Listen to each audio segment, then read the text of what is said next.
Assalamualaikum warahmatullahi wabarakatuh. Salam sejahtera bagi kita semua. Om Swastiastu, Namo Buddhaya, salam kebajikan. Perkenalkan, nama saya Furqon Iman Fuad. Saya dari kelas PS25H. Saya di sini akan mengkritik beberapa tokoh filsuf atau filsafat. Di antaranya adalah 1. Thales, 2. Anaximandros, 3. Anaximenes, dan yang keempat mungkin Plato. Yang keempat itu Heraclitus dan yang kelima mungkin Plato. Di sini saya akan mengkritik perihal pemikirannya Thales atau bapak filsafatnya Yunani. Thales berpikir bahwa manusia itu berasal dari air. Saya mengkritik, kalau misal manusia itu berasal dari air, harusnya manusia itu hidup di dalam air, bukan di daratan. Misalnya manusia itu berasal dari air, harusnya air kan cair, tidak berbentuk padat. Sedangkan manusia itu kan berbentuk padat. Sangat tidak relevan kalau manusia itu ditafsirkan asal-usulnya berasal dari air. Mungkin pemikiran Thales, air itu hasil dari perkembangbiakan, bukan dari hasil asal-usul. Dan yang kedua, saya akan mengkritik tokoh filsuf Anaximandros. Anaximandros berpikir atau mempunyai ide bahwa manusia itu berasal dari apeiron.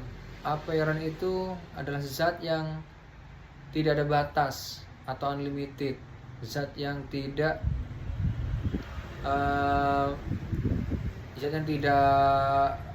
mempunyai bentuk yang tanpa batas. Saya juga agak menyangkal soal pemikirannya si Anaximandros. Misal manusia itu dari zat yang terbatas atau unlimited itu, harusnya manusia itu tidak punya lelah, tidak punya lapar, tidak bisa ngantuk.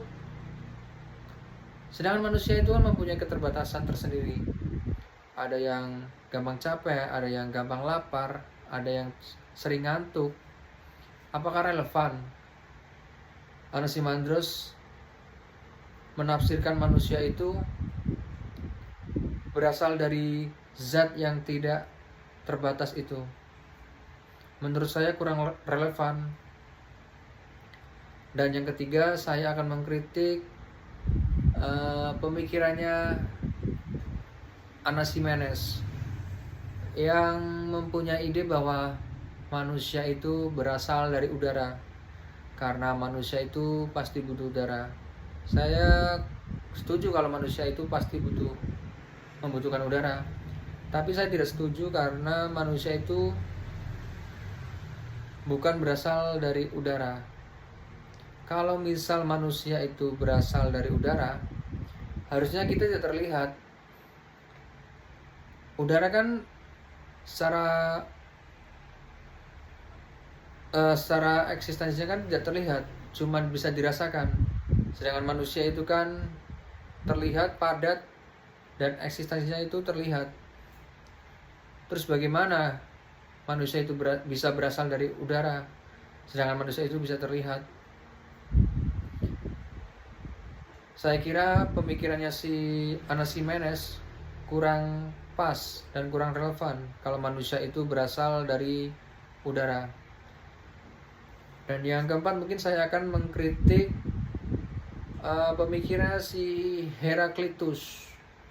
Heraclitus mempunyai pemikiran, ide tentang manusia itu berasal dari api, karena api bisa membuat benda cair dan menjadi padat, dan benda padat menjadi cair.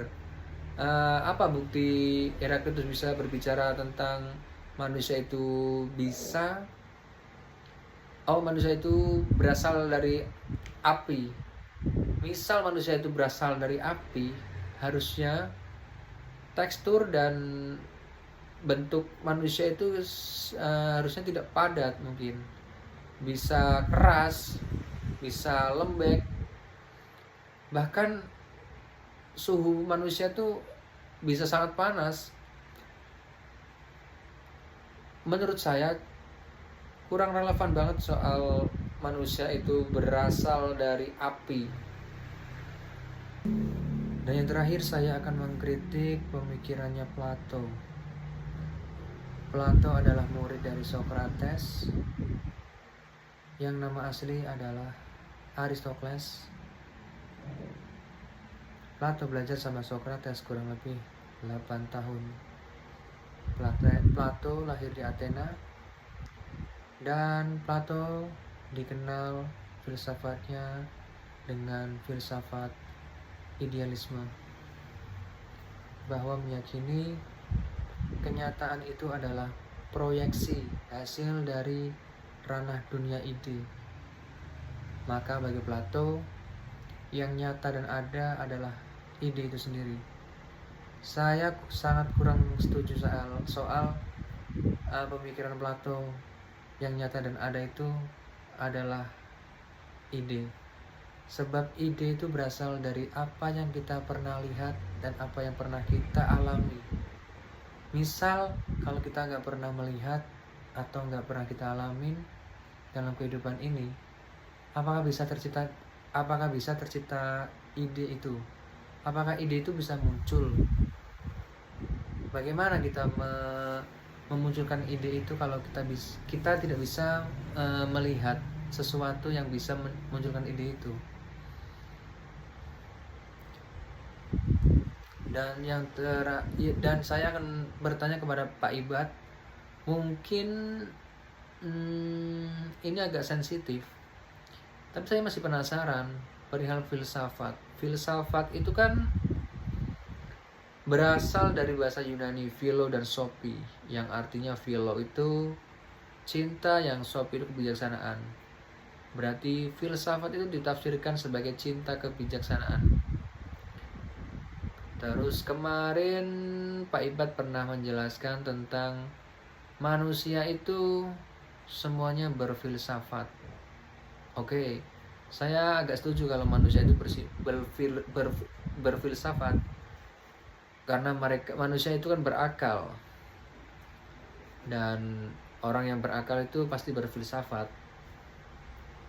Terus bagaimana orang yang berakal tapi berpikirnya jahat, culas, serakah, rakus, kerusakan?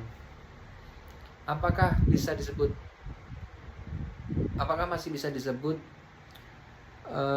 manusia itu semua berfilsafat? Karena filsafat kan mempunyai arti yang cinta kebijaksanaan. Apakah tidak bertentangan cinta kebijaksanaan dengan berpikirannya yang jahat, yang culas, dan yang serakah itu? Mungkin bisa dijelaskan oleh Pak Ibad pendapat saya ini pribadi. Saya penasaran dari kemarin, mau bertanya, cuman baru insight di pas balik pelajaran Pak Ibad. Terima kasih dari saya.